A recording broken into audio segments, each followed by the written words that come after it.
د پخوا زمانې قصه ده. په یو کلي کې یو غریب سړی اوسېده.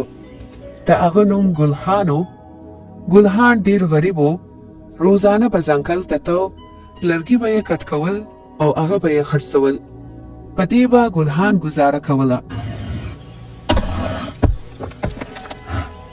خو د لرګو کټ کولو سره سره به ګلخان ځمکه هم کنوله، په دې سوچ سره چې یو ورځ به ما ته خزانه ملو شي او زما ژوند به بدل شي. دغسې د ګلخان وخت تېرېده. یو ورځ ګلخان ځمکه کنوله چې په ځمکه کې ګلخان ته یو دیګ ملو شو. ګلخان په زړه کې ډېر خوشحاله شو. لکه چې اوس ما ته زما خزانه ملو شوه، اوس به زما ژوند بدل شي. خو کله چې ګلخان په دیګ کې لاس ور دننه کړو نو دیګ دننه خالي و. ګلخان ډېر خفه شو او په غوسه کې یې دیګ یو اړخ ته کېښودو او دوباره یې ځمکه کنول شروع کړل.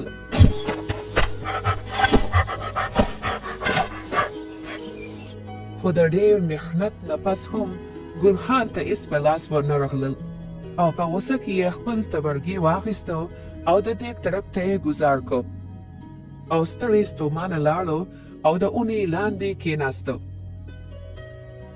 هغه تبرګي چې هغه د دیګ طرف ته ویشتې و هغه په دیګ کې پرېوته او د دیګ د جادو د وجې نه د تبرګي نه 100 تبرګي نور جوړ شو. کله چې د ګلخان نظر په دیګ پرېوته نو حیران هم شو او خوشحاله هم.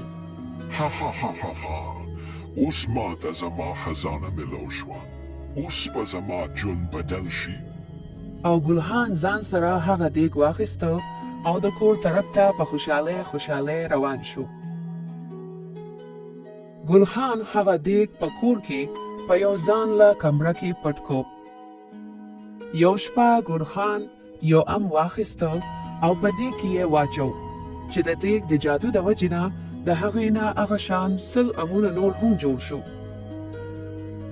ګلخان چې دا نظاره وکته نو ډېر خوشحاله شو او بیا به روزانه ګلخان یو د سرو زرو روپۍ په دیګ کې اچوله او د هغې نه به 100 د سرو زرو روپۍ جوړېدې. هغه روپۍ به ګلخان په بازار کې خرڅولې او دغسې په مزه مزه ګلخان ډېر زیات مالداره شو. خو ګلخان ډېر ښه انسان و. هغه به د غریبانانو ډېر زیات مدد کولو. څه وخت پس د ګلخان د دیګ خبر د ملک بادشاه ته ورسېدو. بادشاه ډېر لالچي و.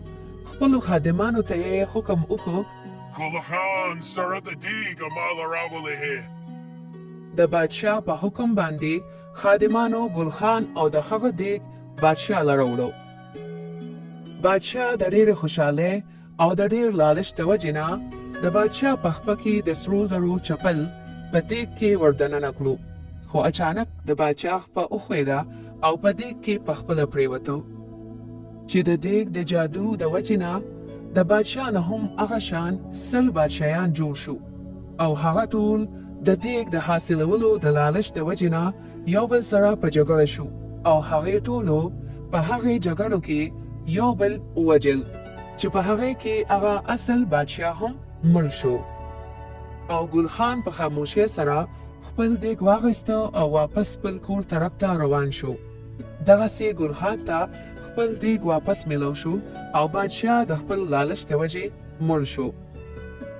نو زما خوږو بچو، په دې قصه کې زموږ دپاره دا سبق دی چې لالچ ډېر بد چیز دی. که ستاسو نه زیات الله چاله دولت ورکړی وي یا بل څه نعمت ورکړی وي نو هغه سره حسد مه کوئ. د هغه دپاره هم دعا کوئ او په خپل موجوده نعمتونو باندې شکر وباسئ.